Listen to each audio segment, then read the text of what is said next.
মৌমিতা দেবনাথ পুরো শরীরে 113টা কামড়ের দাগ ছিল।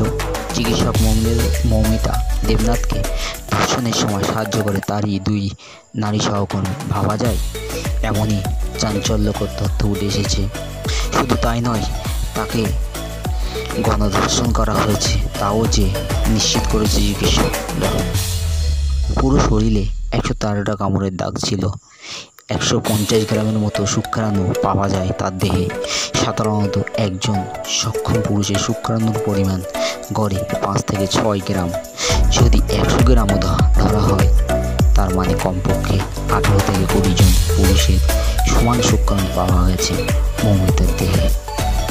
রিপোর্ট অনুযায়ী যে পরিমাণে তার সাথে অত্যাচার করা হয়, তাতে করে যৌন পর্দা ফেটে যায় তীব্রভাবে। যৌনাঙ্গের অতিরিক্ত রক্তক্ষরণ হচ্ছিল মৃত্যুর আগে।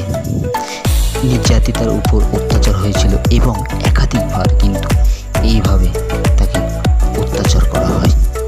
চোখে তার আঘাত